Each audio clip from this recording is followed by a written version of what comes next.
अरे गुरु, कल हमने चर्चा में बताया था, गुरुजी ने कसा। जैसे गाड़ी रफ्तार से दौड़ानी हो तो उसको पूरा चेक किया जाता है कि कहीं कोई पुर्जा ढीला तो नहीं है, तो ऊपर चढ़ाई। भगवान का मार्ग ऊर्ध्वगामी है और विषयों का मार्ग अधोगामी है।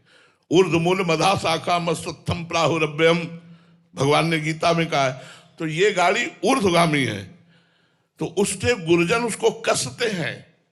उस कसाई को आप परीक्षा समझ लीजिए या कुछ भी, जैसे जैसे वो परमार्थ पे बढ़ते जाते हैं वैसे वैसे वो उनको कस करके भगवान के योग्य बना देते हैं। अब परीक्षा शब्द तो मुझे कम समझ में आता है। मुझे ये लगता है कि गुरु अपने शिष्य को बलवान बनाता है। गुरु मेहरबान तो चेला पहलवान। माया उसे परास्त न कर पावे ऐसे हथकंडे सिखाता है, ऐसी युक्ति देता है जिससे वो मुक्ति को प्राप्त हो जाता है। परीक्षा विक्षा तो मुझे समझ में नहीं आता है। क्या परीक्षा लोगे? हम आपकी शरण में हैं, जो शरण में पड़ा है उसकी परीक्षा क्या है? परीक्षा तो पढ़ाई लिखाई करने वाले की होती है। हम तो आपकी शरण में प्रभु, जैसे नीच पामर अधम है आपकी। अब वो हमको महान बनाएंगे।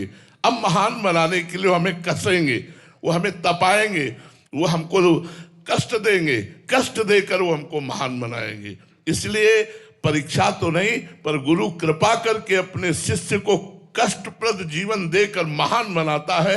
ये देखो, एक शीशा है, कंक्रीट मारो फूट जाता है, और उसी को गरम ठंडा करके विज्ञान के द्वारा ऐसा बना दिया जाता है कि बुलेट प्रूफ हो जाता है। नहीं, गोली मारो तो नहीं टूटेगा। शीशा तो शीशा ही है ना, गोली मारो तो नहीं टूटेगा, और एक है कंकड़ मारो तो टूट जाएगा। तो गुरु अपने शिष्य को बुलेट प्रूफ बना देता है कि माया की हर चाल फेल हो जाए, हमारे शिष्य को माया परास्त न कर पावे। अब इसे आप परीक्षा मान लो या कसावट समझ लो या कृपा मान लो। समानता